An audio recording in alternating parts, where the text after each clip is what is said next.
Comment faire prospérer l'économie française et éviter longue récession avec chômage élevé?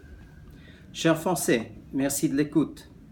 Je fais suite à mon vidéo précédent, comment obtenir une forte reprise économique tout de suite. Ici, je vais vous expliquer pourquoi l'euro est un problème fondamental pour l'économie française. Et je vous expliquerai pourquoi un retour au franc éviterait pour toujours une longue récession avec haut chômage comme vous avez souffert sous l'euro. Je m'appelle Édouard Sonnino, j'aime la France et je la connais bien. J'ai 45 ans d'expérience en économie et en finance. C'est votre longue crise économique qui continue depuis 5 ans, fruit de l'euro et aussi de l'incompétence de vos gouvernements et de la Banque centrale européenne, qui me pousse à vous adresser avec ce vidéo sur YouTube. Alors, venons à la cause de la crise économique avant de comprendre quelles sont les solutions. Tout d'abord, il faut constater qu'il n'y a jamais eu une crise économique si longue et si profonde avant l'euro. Sous le franc, il n'y a jamais eu de récession longue ni un chômage très élevé. Tandis que ces dernières années sous l'euro, le chômage général en France dépasse le 10% et le chômage des jeunes dépasse le 20%, chose jamais vue avant l'euro. La logique suggère que cela n'est pas une simple coïncidence, plutôt qu'il s'agit de cause et effet. Et c'est précisément le cas. L'euro est la cause de la longue crise économique de la France et de toute la zone euro avec l'exception de l'Allemagne, l'Autriche et la Hollande.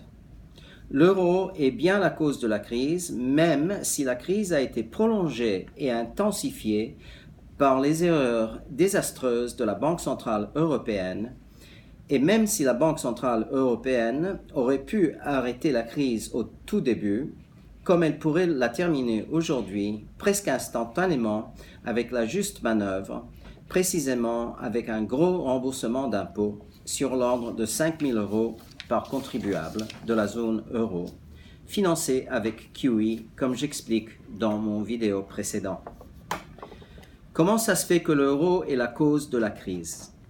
Il faut se souvenir que le précurseur de l'euro, le SME ou Système monétaire européen, s'est effondré après une brève existence dans l'été 1992, quand l'Italie et la Grande-Bretagne durent en sortir. Le SME consistait à lier étroitement les taux de change des monnaies de l'Allemagne, de la Grande-Bretagne, de la France et de l'Italie, à travers la manipulation des taux d'intérêt par les respectives banques centrales nationales. Par exemple, si le taux de change du franc commençait à fléchir par rapport au Deutschmark, la Banque de France haussait immédiatement ses taux d'intérêt de façon à attirer les capitaux dans le franc et faire remonter le taux de change du franc au point de départ. Puisque l'économie allemande était depuis toujours la plus forte en Europe, lier inflexiblement les taux de change était une mauvaise idée. Ça ne pouvait pas tenir au-delà du court terme, étant donné que les pays connectés par le SME avaient des économies avec puissances différentes. C'était l'équivalent de mettre dans le ring un boxeur poids lourd, l'Allemagne, avec des boxeurs poids moyens, la France, la Grande-Bretagne et l'Italie. Après moins de 2 ans sous le SME, les banques centrales de l'Italie et de la Grande-Bretagne durent hausser progressivement leur taux d'intérêt pour maintenir le taux de change de la lire et de la livre sterling fixe avec le Deutschmark, jusqu'au point où les taux d'intérêt étaient montés si haut que les économies italiennes et britanniques ont fléchi sensiblement. Pour éviter une profonde récession, l'Italie et la Grande-Bretagne ont quitté le SME, ce qui a permis leur banque centrale de réduire leur taux d'intérêt, n'étant plus obligés de maintenir le taux de change avec le Deutschmark. La lire et la livre sterling se sont dévaluées aussitôt du 25% et les économies italiennes et britanniques se sont reprises rapidement grâce à la dévaluation de leur monnaie et grâce au taux d'intérêt plus bas. L'économie française restait mieux dans le SME que l'Italie et la Grande-Bretagne, mais souffrait quand même. Aujourd'hui, la situation est semblable à celle de l'été 1992. Le taux de change de l'euro correspond à la compétitivité de l'économie allemande, non pas à la compétitivité des économies françaises, italiennes, espagnoles, portugaises et grecques. Par rapport à l'économie de ces pays, l'euro est beaucoup trop fort, et c'est pour cela que leurs économies ne sont pas compétitives internationalement.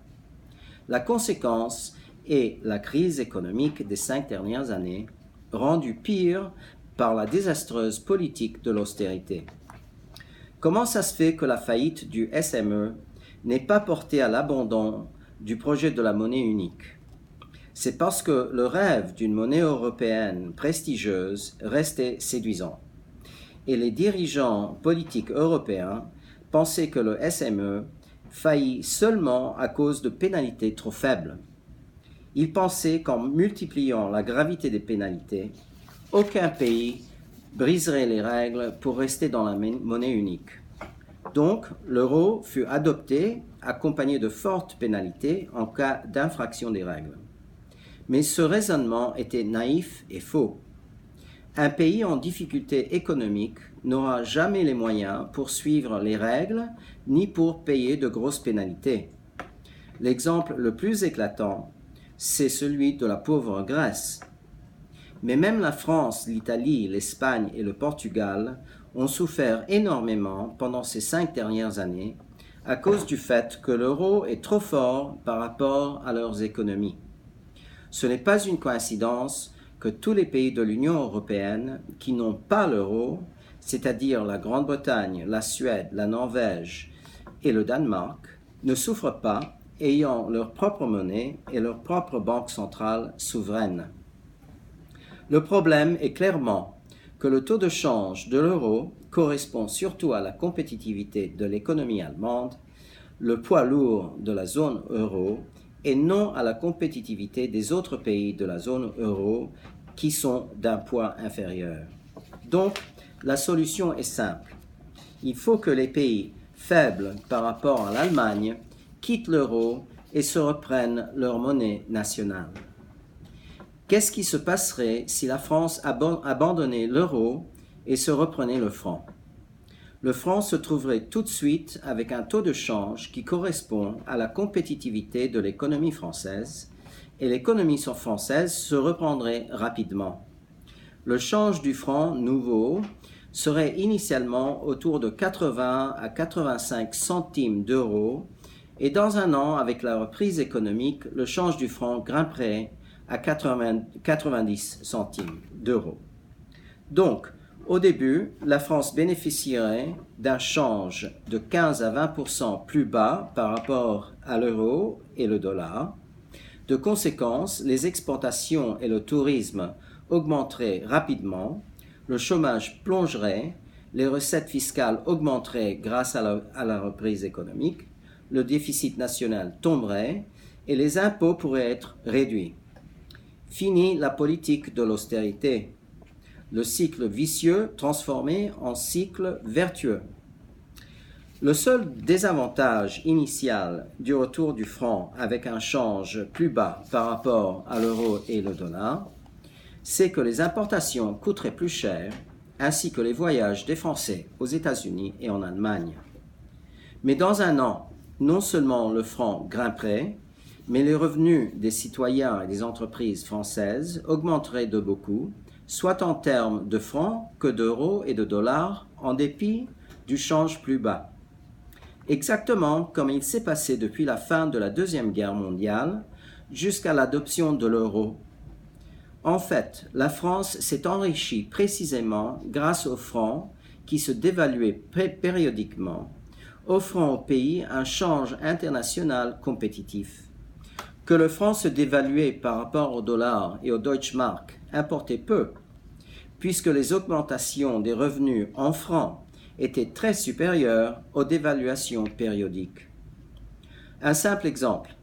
Si le franc se dévaluait de 10% contre le dollar, tandis que les revenus en francs des citoyens augmentaient de 20%, le résultat serait un gain de 10% exprimé en dollars.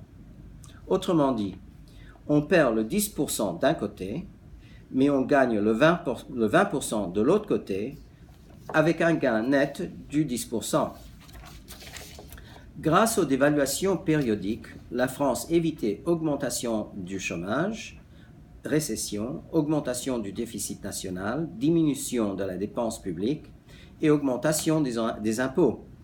Au contraire, avec un change surévalué par rapport à la compétitivité internationale du pays, la France sous l'euro a souffert une spirale vers le bas avec une hausse énorme du chômage, une récession sévère, une augmentation de la dette nationale, une diminution de la dépense publique et une augmentation des impôts.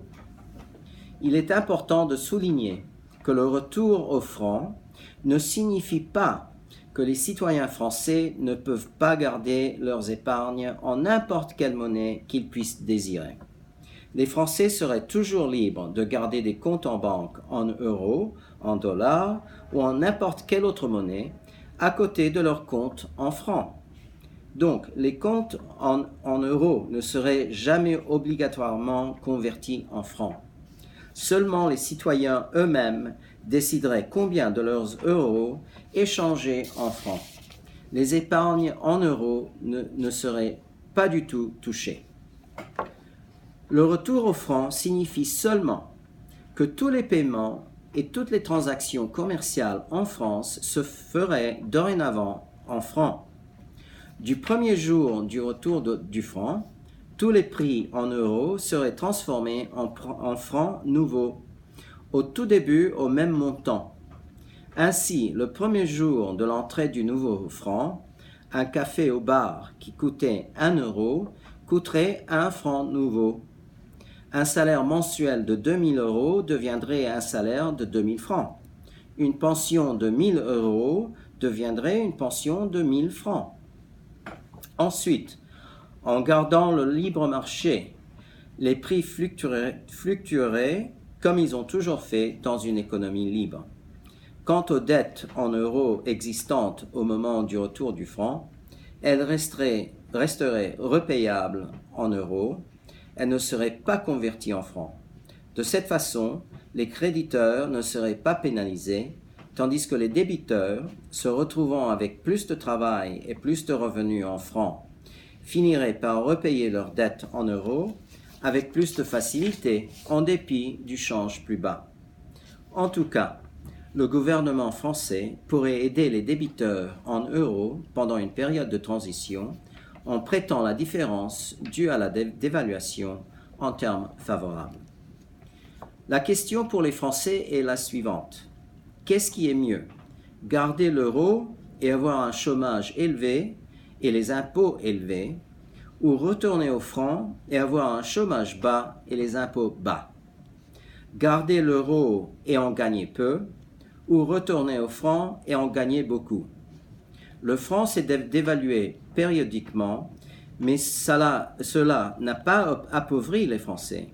Au contraire, cela a enrichi les Français qui ont pu acheter de plus en plus de Mercedes, de BMW et de Audi et de voyager de plus en plus à l'étranger grâce au franc dévalué et compétitif qui a permis à l'économie française de prospérer et aux citoyens de gagner plus d'argent en termes réels en dépit des dévaluations.